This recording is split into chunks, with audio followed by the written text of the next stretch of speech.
Google Sheet in real time with locations, verified GoFundMe sites, and current resources. If you haven't done so yet, it's still a good idea to sign up for Notify LA on your phone for fire alerts and updates. Praying, advocating, and standing with you. KBLA Talk 1580.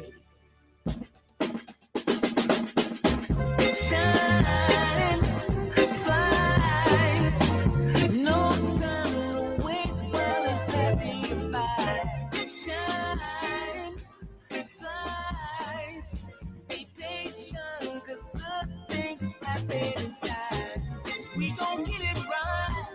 We gon' get it right. We gon' get it right. We gon' get it right. Protests and anthems, yes, we chanting. A movement of people, it's like we dancing to the ministry of, it's the energy of, memory of them that we love. The trinity of the people, the peace, the power, the truth. We speak the powers even louder. We can say it blacker, we can say it prouder. A woman vice president that went to Howard. Now we talk helping black businesses, and our differences is magnificent. Bringing light to the point where the prisons is. I was so good like this where forgiveness lives. The ascension is to leave what's left behind and feed the seeds with deeds that bless the mind. Caress the mind and question justify. With you and God and time, my best align. Shine, flies, no time to waste while it's passing you by. Shine, flies, be patient, 'cause good things. You are listening to A More Perfect Union on KBLA Talk 1580. I'm Dr. Nii-Quartelai, your host and Chief White House Correspondent. I'm in touch, and so you be in touch. Follow me on all the social media platforms at Dr. Nii-Quartelai. All you got to do is type in Dr. Nii-Q, DRNIIQ. That's all you got to do. See, that rhymes. You can call me DJ such and such, apparently. Also, be sure to download the KBLA app to listen to us live or on demand, or simply tell Alexa to play KBLA Talk 1580, and there we are for your listening pleasure. Happy Tuesday, everyone. Now it's about time for you to decide the good, bad, and ugly headlines of the day. Kicking us off, USA Today is reporting on the family of the D.C. plane crash victim who files a $250 million claim against the government. That's right, the family of one of the 67 people killed last month when a military helicopter crashed into a passenger jet outside of Washington, D.C., filed a $250 million claim against the U.S. government. The claim was filed against the Federal Aviation Administration and the U.S. Army, which was operating the Black Hawk helicopter. And it was filed by the family of Casey Crafton. Crafton was 40 years old from Salem, Connecticut, and they worked for an aviation consulting firm and was returning from a work trip on that American Airlines flight from Wichita, Kansas. He left behind his wife of 16 years, Rachel, and their 3 young sons. In other news, local Fox affiliate in Missouri is reporting on a Missouri bill that proposes a registry for pregnant mothers. A proposed bill by a state representative pushes to make a list of expecting mothers. They're pushing to make a list of expecting mothers in the state in an aim to reduce the number of preventable abortions. It's called House Bill 807. 807. It's nicknamed the Save Mo Babies Act. Get it? Mo as in short for Missouri. Save Mo Babies Act. It was proposed by Representative Phil Amato, a Republican from Arnold. The bill summary states that if passed, the state would create a registry of every expected mother in the state who is at risk for seeking an abortion through the Department of Social Services. The Division of Maternal and Child Services. It would go into effect July 1st, 2026. What is it that Republicans in Washington and across the country will not do? Well, this clearly doesn't fall in that category, as this Missouri bill, again, would propose a registry for pregnant mothers.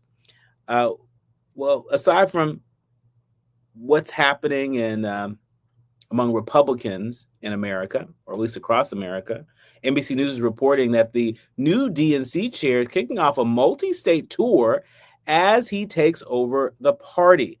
Ken Martin, the newly installed chair of the Democratic National Committee, is kicking off his first major trip as party leader in an effort for the organization to get out of D.C. Martin's trip, which begins Monday, will bring him to key swing states, including Pennsylvania and Wisconsin, the blue state of Illinois, and 2 red states, Texas and Missouri. It's according to details of the trip that have been shared with sources.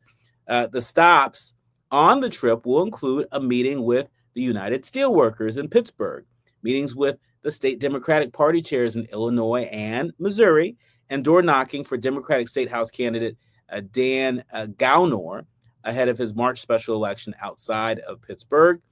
Look, it's good. I think getting outside of D.C. As often as possible is a good thing. But listen, what we need to pay attention to is who's consulting the DNC. Has that changed? Has the consulting class at the DNC, has that stayed the same or has it changed? Because it's not going to make a difference having Ken Martin spending more time outside of D.C., having him in the states, if you have the same internal players at the DNC. But of course, Ken Martin has an open invitation to join us here on A More Perfect Union, whether he's here in Los Angeles or on the road. We'd love to hear what he's hearing and put some of these questions to him. When we come forward, looking forward to sharing my conversation with Jocelyn Samuels. She is now the former U.S. Equal Employment Opportunity Commissioner. She was fired by President Trump in the middle of the night, and she's with us to talk about it. You're listening to A More Perfect Union on KBLA Talk 1580. More with Jocelyn Samuels when we come forward. You're listening to A More Perfect Union on KBLA Talk 1580. We've got a lot to talk about. They can do anything they want to us. We might not be back. I might be in jail. I might be anywhere. But when I leave, you can remember I said with the last words on my lips, I am a revolutionary. On Saturday, February 22nd, you are invited to A Night with the Panthers, a special fundraiser dedicated to supporting Black Panther veterans who now require assistance with essential needs such as medicine, food, and housing. These Black Panther veterans championed human rights, fed the hungry, educated the community, and stood as powerful symbols of resistance and resilience. Despite their incredible sacrifices, loving and serving the people did not come with retirement plans or financial security. So, now it's our time to honor their legacy and ensure that they are cared for with the dignity they deserve. You can help by attending and supporting A Night with the Panthers, Saturday, February 22nd, 6:30 p.m. to 10 p.m. at the Project 43 Team Post Center, 6841 Crenshaw Boulevard, Los Angeles. For more information, contact Black Panther Party Breakfast at gmail.com or call 707-554-2784. That's Black Panther Party Breakfast at gmail.com or call 707-554-2784. This is a community call to action from KBLA Talk 1580. At KBLA Talk 1580, we've got your black. If you need up to $3,000, go to WeFixMoney.com. WeFixMoney.com is the name you can trust. It's free to use, available 24/7, and you are never required to accept any loan offer. Some lenders offer same-day funding. If you need up to $3,000, type WeFixMoney.com directly into your browser. WeFixMoney.com has been helping customers for 15 years and has an A rating with the Better Business Bureau. So, if you need cash for credit card bills, car repairs, child care, or anything else, go to WeFixMoney.com. Make sure you type WeFixMoney.com directly in your browser. Go to the company you trust, WeFixMoney.com. Just fill in the information and get an answer in minutes at WeFixMoney.com. For up to $3,000, go to WeFixMoney.com. That's WeFixMoney.com. Hit me! National News of Consequence. Informed opinion. And analysis beyond the headlines. You're listening to A More Perfect Union on KBLA Talk 1580. You're listening to A More Perfect Union on KBLA Talk 1580. I'm Dr. Nii-Quartelai, and really delighted that Jocelyn Samuels, celebrated civil rights attorney who has for more than 3 decades served in numerous roles in government for both Democratic and Republican administrations. If you are unfamiliar, at 10:30 p.m., at this 10:30 p.m., she received an email from the White House stating that President Trump was removing her from her position at the Equal Employment Opportunity Commission. And here she is with us today. First things first, Jocelyn, how are you doing? Well, I am doing okay. I am shell-shocked by the stream of unlawful and incalculably damaging things that this administration is doing. But I am so happy to be with you and your audience today. So thank you for inviting me to participate. Well, thank you for being here, and thank you for your service to our country. Again, between Democratic and Republican administrations for many years. For our leaders, learners, and listeners who are a little unfamiliar with the work of the U.S. Equal Employment Opportunity Commission, can you spell it out for us, what difference the EEOC makes in the lives of everyday people? Absolutely. So the EEOC was created by the Civil Rights Act of 1964. It is the primary federal agency that enforces the laws that bar discrimination in employment based on race, color, national origin, sex, age, disability, religion, and genetic information. The EEOC does a lot of work on the front end to inform workers about their rights and how to vindicate those rights if they've been subject to discrimination, and to inform employers about how to comply with the law so that they can avoid problems at the back end. But there is significant back end machinery as well, because people who think that they have been subject to discrimination in the workplace can come to the EEOC to file complaints. They don't need a lawyer. They don't need smoking gun proof that they've been subject to discrimination. They just have to feel that something not right has happened, and that it could have been based on race or sex or another protected classification. The EEOC investigates those complaints. It offers opportunities for employers and workers to come to the table and try to work out voluntary resolutions. Ultimately, the EEOC makes determinations about whether discrimination has occurred. And if it has, the EEOC has the authority to take employers to court and to hold them accountable for violation of these protected rights. The EEOC gets tens of millions of dollars every year for victims of discrimination to compensate them for pay they've lost as a result of the discrimination, emotional damage that they've suffered as a result, or punitive damages to send an employer a message that this conduct is unacceptable and will be enforced against to the fullest extent of the law.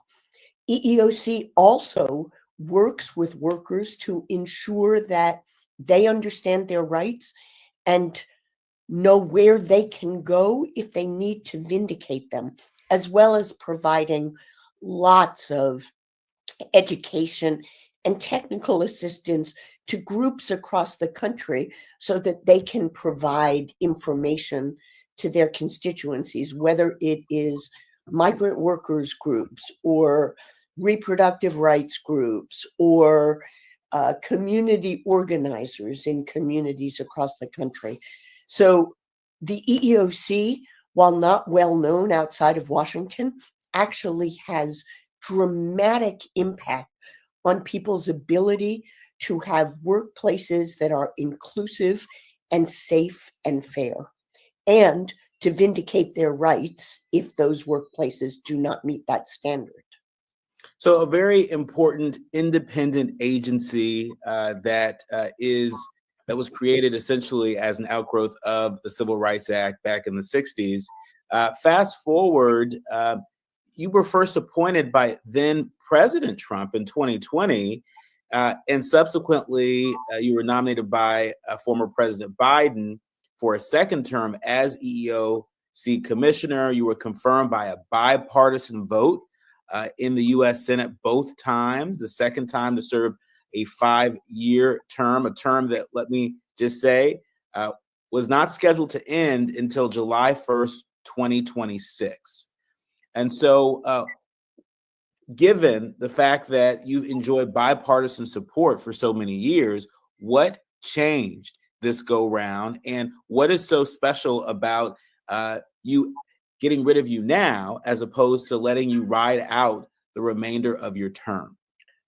Yeah, well, thanks for this question, because terminating a commissioner of an independent agency before the expiration of her term is absolutely unprecedented.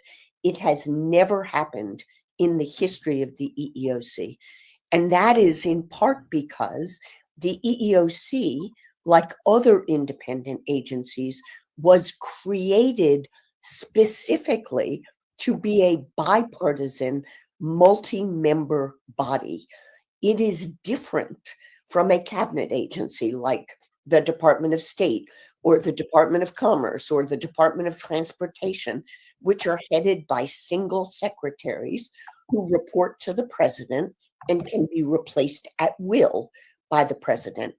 The EEOC, like other independent agencies, whether it's the Federal Trade Commission or the Federal Communications Commission or the Securities and Exchange Commission, was created under a statute that says it is a 5-member commission, no more than 3 of whose members can be members of the same political party. So it involves representatives from different political affiliations by design.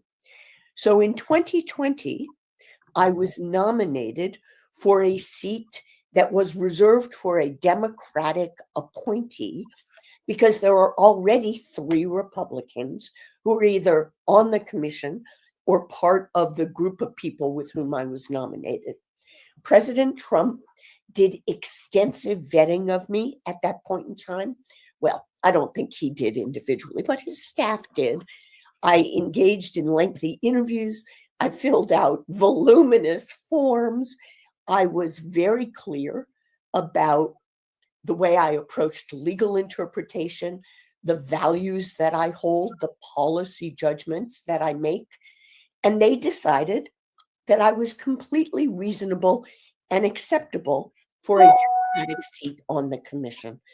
As you say, I was then renominated by President Biden and reconfirmed for a term of 5 years, both times by a bipartisan vote. And the way that I have proceeded during my tenure at the commission is exactly the same as what I told everyone in 2020 I would do in terms of adherence to the rule of law, a recognition that the EEOC's mission is to protect vulnerable people from unlawful discrimination, to use all the tools that the EEOC has available to prevent discrimination at the front end and remedy it if it occurs at the back end. And so, to my mind, nothing has changed about me.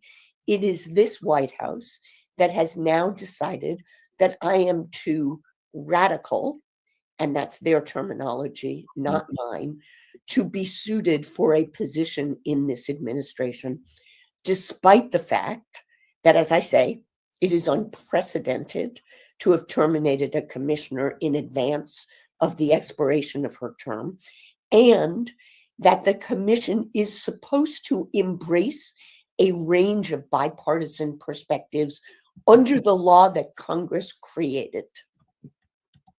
And so, Jocelyn, why do you think they wanted to get rid of you? I mean, certainly when there are new administrations that come in, it's not unusual for them to put their own people in place. It's not unusual for them to get rid of folks who may have been appointed by their predecessors. to my knowledge, the difference is this is supposed to be an independent agency. And, part of the benefit of having both Democratic and Republican appointees is just sort of continuity of leadership, diversity of thought, the idea that there's no particular partisan thought, partisan effort putting its finger on the thumb. But why do you think they targeted you so early in the administration? And at that, sending you, a notice to kick rocks at 10:30 at night on a weekend? Yeah, I was kind of shocked. So here's what I think is going on. Because the EEOC is a bipartisan body that operates through votes, existing commission policy guidance and regulations cannot be changed until there is a majority on the commission that will vote to change it.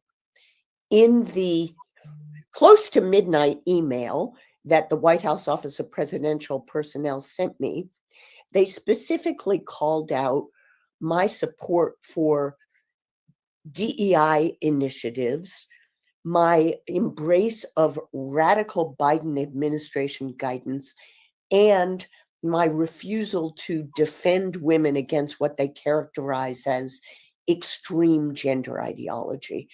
And in executive orders that the president issued on Inauguration Day, he manifested the desire to both eviscerate what I think are lawful and critical DEI initiatives and to erase the existence of trans people.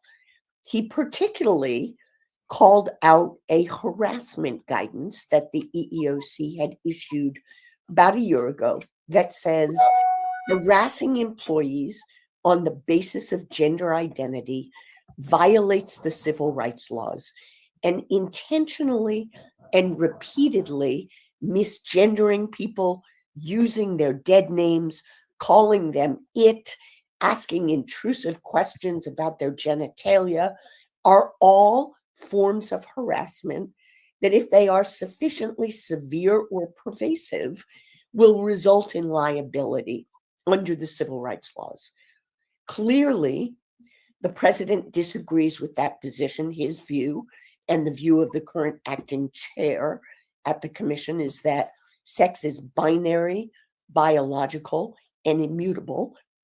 He really does not like the policy positions and the legal interpretations that EEOC has adopted that say that gender identity is real and that people who are subject to discrimination on that basis deserve relief.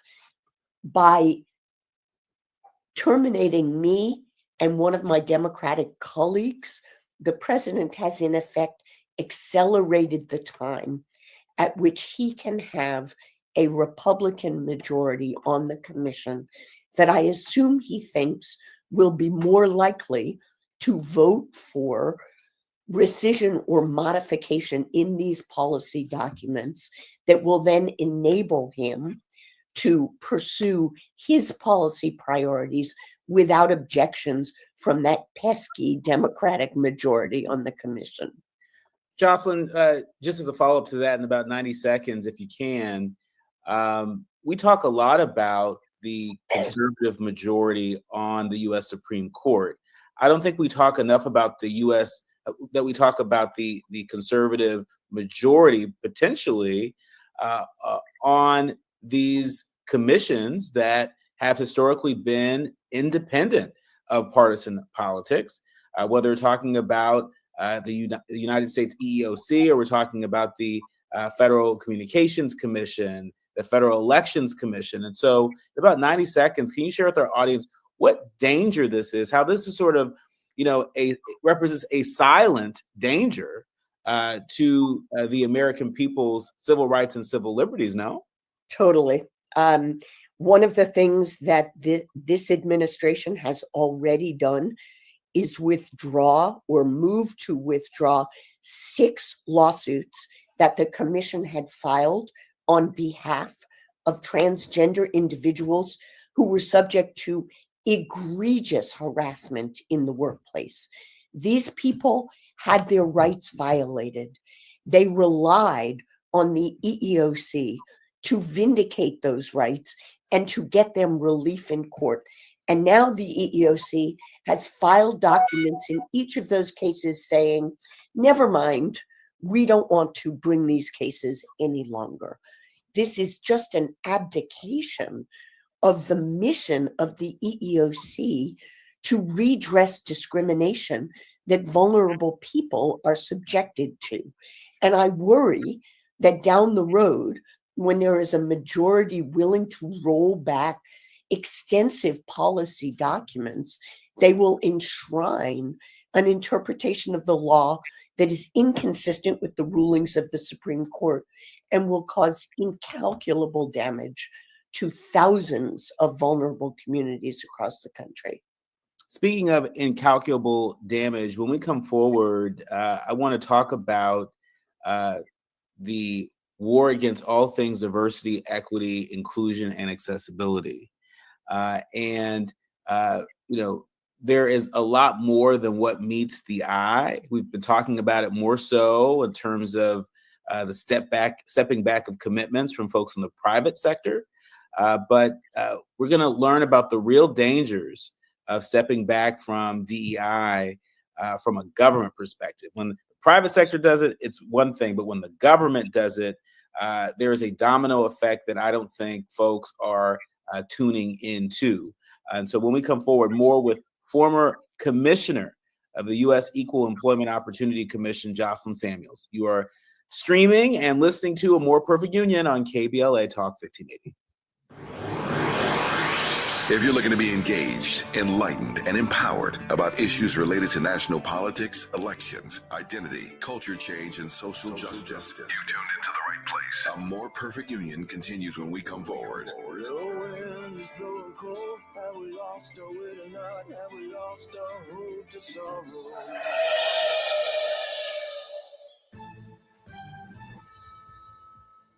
I'm Tyreek Wayne with 4 things you should know with BIN News. New York City Mayor Eric Adams, who's black, stirred up some more controversy Monday when he invoked Adolf Hitler's book while defending himself against the calls to resign. Mayor Adams spoke at an event in Brooklyn as 4 deputy NYC mayors announced their resignations over the Justice Department's controversial decision to dismiss the federal corruption charges against the mayor. The U.S. and Russia have concluded their first peace talks about the war in Ukraine. Secretary of State Marco Rubio and other U.S. officials met with the Russian delegation in Saudi Arabia on Tuesday. The Department of Homeland Security is launching a new ad campaign aimed at those trying to enter the country illegally. Egg prices continue to soar. According to a new report from the USDA over the weekend, wholesale egg prices jumped 40 cents over the last 30 days. I'm Tyreek Wynn on the Black Information Network, your home for Black News First. Irwindale 210 eastbound before the 605. It's a crash blocking the right lane. That drive is slow moving all the way back from almost Lincoln out of Pasadena. Fullerton, a stall, 57 southbound past Yorba Linda Boulevard. Second lane from the left is blocked. That drive is slow moving out of Brea, getting away from Imperial Highway. A wreck in Industry, or make that in Whittier, 605 southbound past Peck Road. They've cleared it to the shoulder, but the drive remains a tough one away from Lower Azusa Road.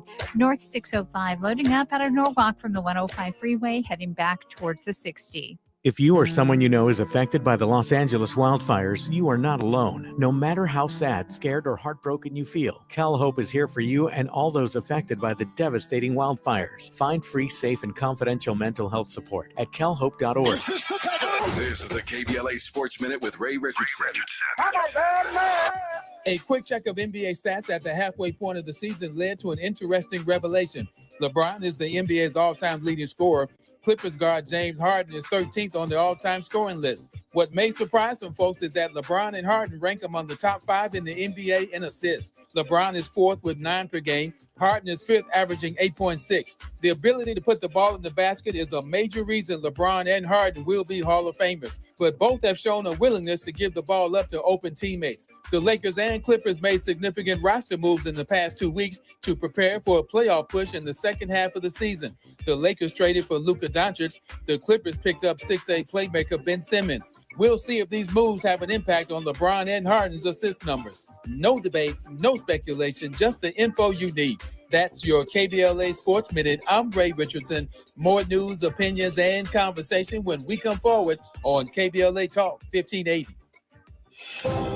KBLA Talk 1580 stands with you, neighbor to neighbor, bringing you resources and what you need to know. For information on fire recovery resources, recovery hubs, and available services, call 211 for the City of Los Angeles and 311 countywide. Aid distribution locations, repopulation updates, and safety rules are constantly changing. Visit the LA City and LA County websites for the latest. If you'd like to sign up for the county's free debris removal, fill out a right of entry form, or get a list of disaster recovery centers that are still active, please visit recovery.lacounty.gov or call the debris hotline at 844-347-3332. If you're vulnerable to mudslides with rain in the forecast, free sandbags are being offered. Go to lacounty.pw/sandbags to find out where to get them. Businesses who have lost their facilities due to the fires can use a regional online source to get free or discounted locations. Whether you're interested in donating or finding space, you can visit the business-to-business Space Share portal at spaceshare.lacounty.gov.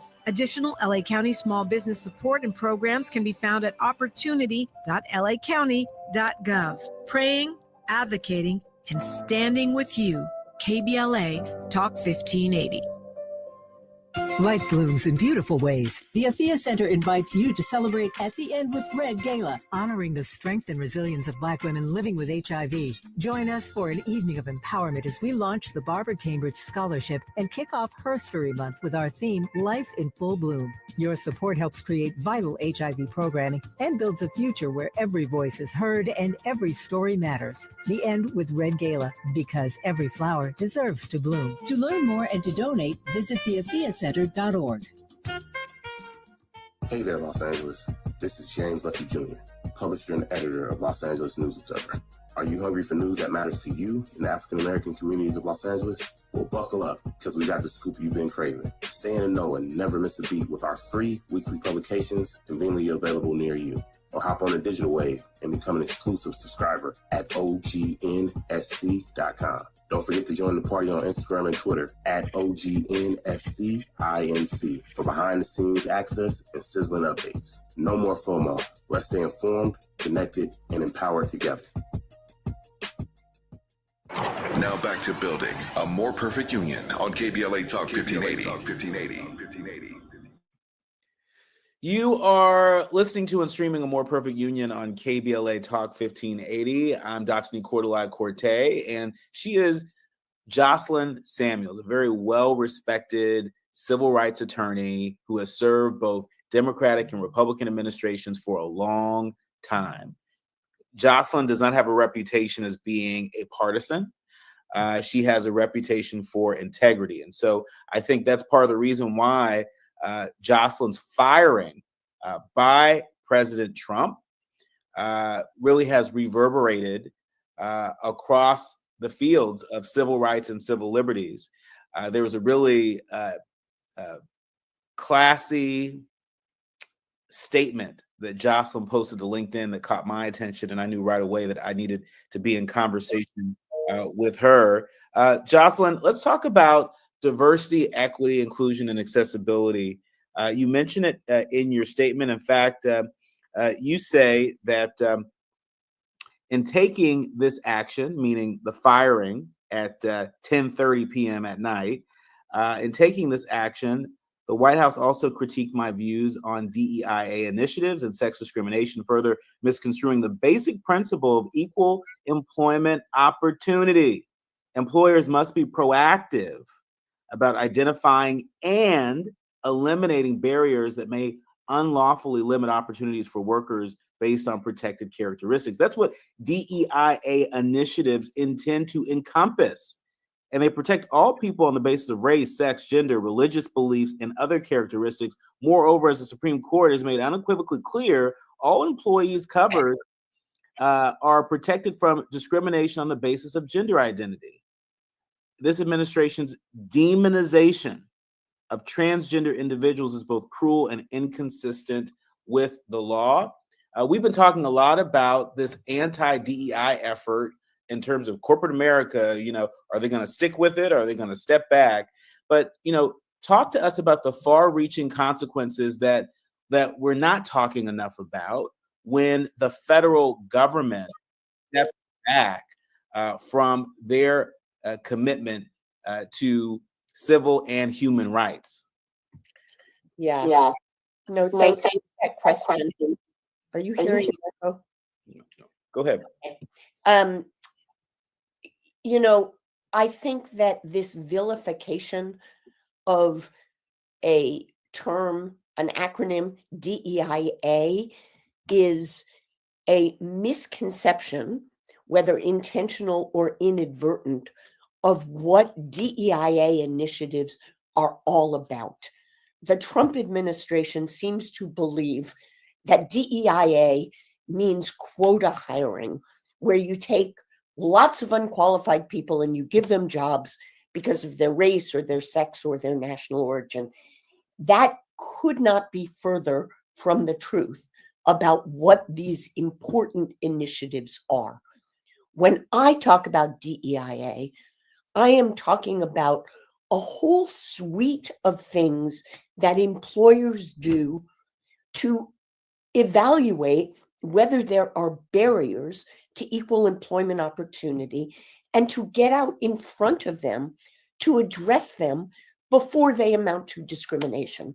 So, for example, if an employer is evaluating the demographics of its workforce and it sees that 80% of its middle managers are women, but only 20% of its senior managers are, and it typically promotes to those positions from within, that doesn't prove that there is discrimination going on, but it sure is a red flag that something may be preventing women either from applying or being selected for senior level positions. And so rather than just waiting and seeing if they get sued by someone for discrimination, proactive employers will take a look at this data and say, I should investigate what's going on. Maybe they do interviews of middle managers. Maybe they look at the questions that are asked in the interview process. Maybe they look at their job qualifications for senior jobs to be able to evaluate whether there are things that even inadvertently could be screening people out on the basis of sex. DEIA can also mean doing broad-based recruitment so that you're not simply going to the usual sources of candidates, but you're going to community colleges or Hispanic supporting institutions or HBCUs. It can mean sponsoring employee resource groups that are open to the workforce as a whole, but that help people to find common interests and common opportunities to express their views, concerns, ideas for how to make the workplace more inclusive. These measures are not only completely lawful, I think they are critical to realize the goals of the equal employment opportunity laws.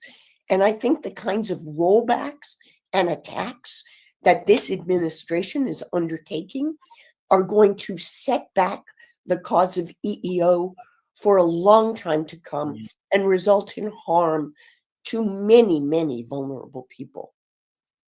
That seems quite apparent to me. I don't think we understand the lingering effect that these actions will have over time, and how it impacts the next generation of folks in the workforce. There are young people that are in high school, there are young people that are in college where their job opportunities, are being shaped right now by these actions.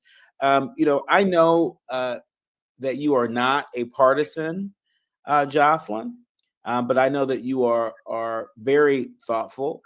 And I ask this next question to you in that spirit. Do you believe that we are in the early stages of the development of American apartheid when it comes to employment in this country? I do worry about that. I mean, as you point out, I do not perceive myself to be a partisan. I think decisions are almost always improved when you consider a range of viewpoints and interests in making them. I like and support the idea that the EEOC is a bipartisan entity where commissioners talk to each other and reach consensus decisions to the extent possible. I worry that this administration is going down the path to excluding people of color, women, people who are not born in the United States from job opportunities in the guise of eliminating unlawful DEI programs. And that what we will end up seeing is more segregated workplaces, more stratified workplaces, where people have lost the opportunity to be fairly considered for jobs at the front end or promotions when they are in the workplace. I am deeply worried that the messages being sent by this administration will chill lawful private sector efforts to address what I think are still the pervasive systemic inequities that affect people based on race, sex, national origin, disability, and the like. And that even though the courts have supported these kinds of initiatives and have not invalidated them, the chilling effect on employers' willingness to be out there being proactive about supporting EEO efforts is going to be very damaging. Jocelyn, in our remaining minutes, talk to us about any concerns you have around data. There are reports that Elon Musk and his Doge team are quickly gaining access to very sensitive personal data of you and I and our fellow Americans, from the Social Security Administration to a host of other agencies. Talk to us about what you fear they are looking to do with our personal data.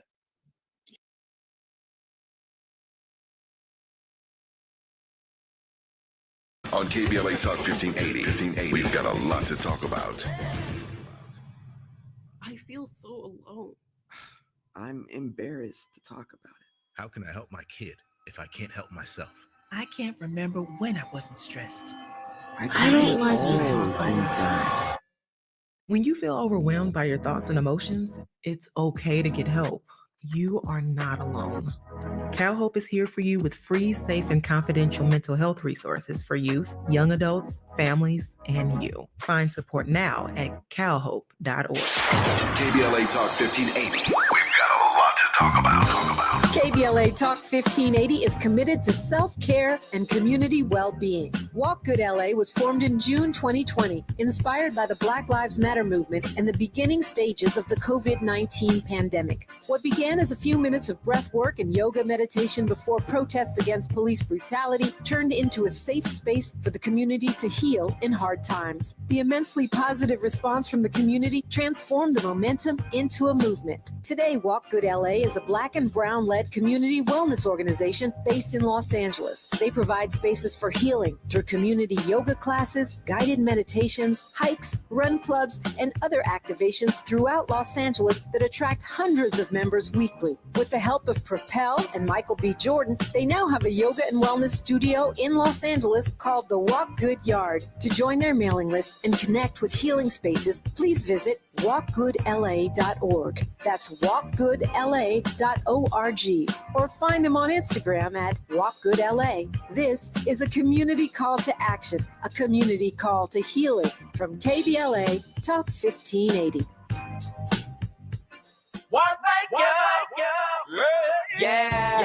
The California Crusader newspaper would like to thank all of our subscribers for their support throughout the years, proudly serving the South Los Angeles and South Bay areas for more than 40 years. The California Crusader is a multicultural, Black-owned, adjudicated newspaper that focuses on providing newsworthy information to the people in our community.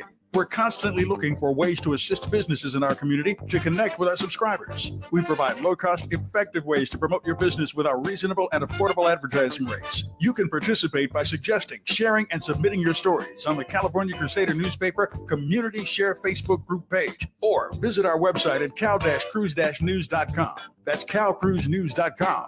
Then click on the Submit Now button located on the top right corner of the homepage, or text CCN to 42828. Again, text CCN to 42828. The California Crusader newspaper, working together to build a better community for our future. Subscribe today. We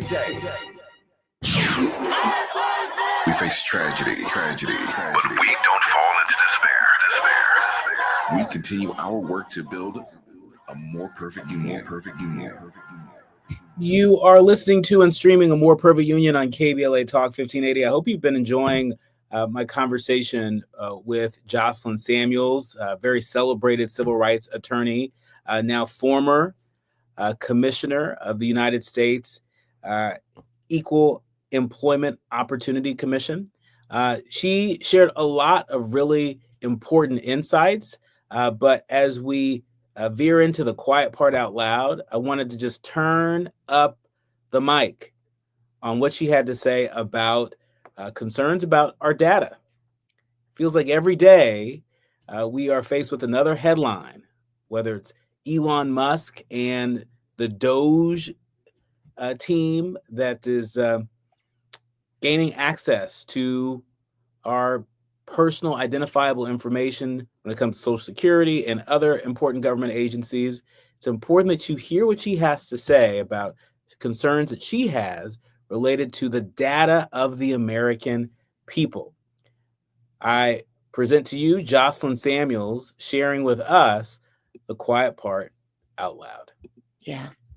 Well, I think it is worrisome the extent to which truly sensitive, personally identifiable information is being made available to people who do not manifest any intention to abide by the Privacy Act or other laws that govern access and use of this sensitive information.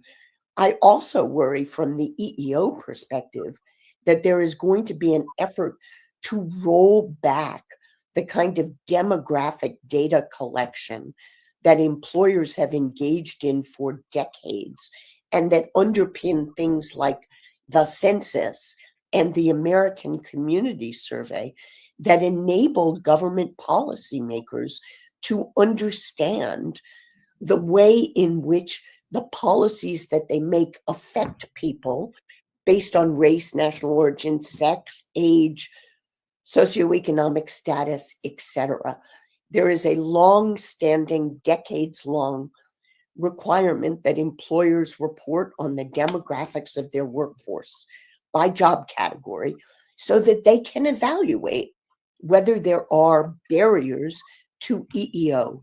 If those kinds of requirements are rolled back because of the canard that they result in race-based decision-making, we will have lost a really valuable tool, both for the EEOC and for employers themselves, to be able to spot red flags of problems before they actually result in liability. Jocelyn, in our last 30 seconds, what advice would you offer what word would you offer to the federal employees who, like you, received a late night email saying that they were dismissed from their service, that they were fired by this president? In some cases, people who still had time to serve based on the agreement related to their appointments. What would you say to federal employees who today are feeling extremely disoriented from all of the news, the onslaught that's coming out of this White House, laying people off? That we haven't seen a mass firing like this before. What's your word to federal employees? So I'll say two things. The first is I am represented by counsel, and I am considering my legal options. And I encourage all workers who've been terminated to evaluate what their legal options are. But more globally, and in terms of the emotional impact, I know how hard it is. I feel it myself. This is heartbreaking. And I think we just have to remember progress is not linear. The arc of the moral universe bends toward justice, but it takes a while. And there are so many of us out here in the world who want to support all of those who have been wronged by this administration. And together, I really do think that we have the power and the integrity and the moral clarity to make sure that the rule of law is upheld and that the federal government is able to serve the important purposes that have infused its work for more than 200 years. Our thanks to a great American, a great public servant, Jocelyn Samuels, now former commissioner at the U.S. Equal Employment Opportunity Commission, fired by President Trump in the late night hours. We really thank you for taking time to help us understand what happened, what's at stake, and why we mustn't turn away. We've got to face it, knowing that it may take some time. Our thanks to Jocelyn Samuels. You've been listening to and streaming A More Perfect Union on KBLA.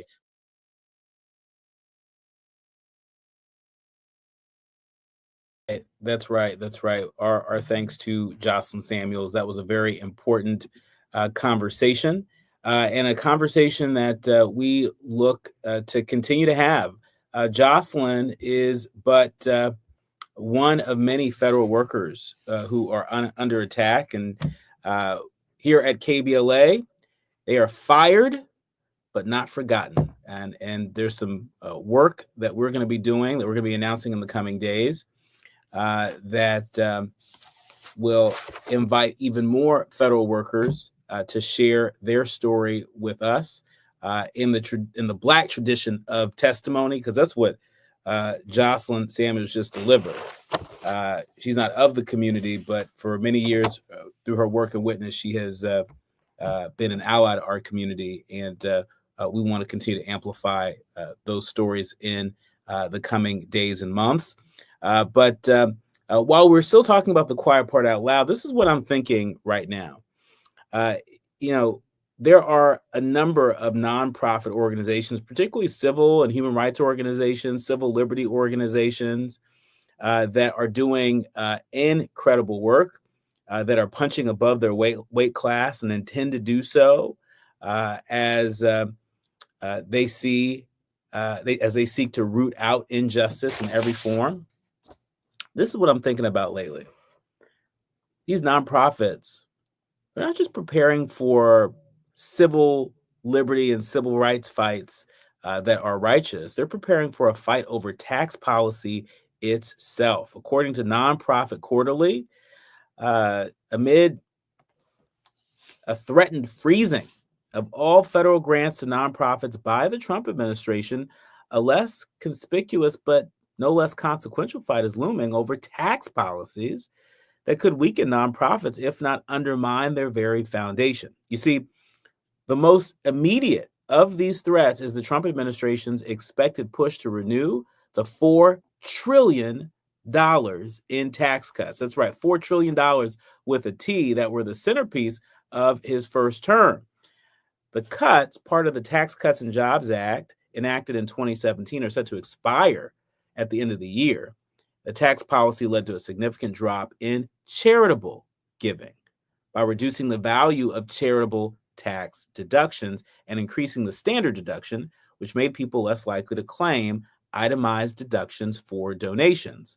Meanwhile, Trump has signaled support for repealing the Johnson Amendment, the legal basis for the requirement that nonprofits refrain from partisan political campaigns. Such a development could cause swaths of the nonprofit sector, including churches and other religious organizations, to get more directly involved in political campaigns, both through messaging and financial support. As a result, the nonprofit sector writ large, trusted in part for staying away from partisan politics, could suffer from diminished reputation and trust. And so countering these threats is going to require nonprofits and their supporters to effectively make their case to elected officials and the general public. And we're going to continue to follow this, but this is another act on the part of this administration, not even a month old, that could be very destabilizing to a lot of the nonprofit organizations that are delivering critical work to our communities. And so there's a recurring theme here, eking away at the trust of lots of institutions, whether we're talking about the media, whether we're talking about various government institutions. And here we see an effort to undercut the trust that a lot of us have put into our nonprofit sector. And so this is an important story, and it's not divorced from the story of now former U.S. Equal Employment Opportunity Commissioner Jocelyn Samuels. You are listening to and streaming A More Perfect Union on KBLA Talk 1580. In our next hour, you don't want to miss my heart-to-heart conversation with a family that has lost it all, but is still hanging in community after the LA wildfires took their home in Altadena. You are listening to A More Perfect Union. More when we come forward. KBLA 1580 Santa Monica. I'm Tyreek Wade with 4 things you should know with BIN News. The Education Department is telling universities it will cut funding if they continue with diversity, equity, and inclusion programs. The Trump administration has cracked down on DEI and says it considers these programs illegal. The Historic Black Church has announced plans to cancel its Christmas program at the Kennedy Center. The Alfred Street Baptist Church in Alexandria, Virginia, has posted a notice to its website saying the decision to cancel the annual performance came after prayerful consideration. Officials say 2 people remain hospitalized after Monday's plane crash in Toronto, Canada. 21 people were injured in the incident at Toronto Pearson Airport. Golden State superstar Stephen Curry from Sportico found that 36-year-old Curry earned nearly $154 million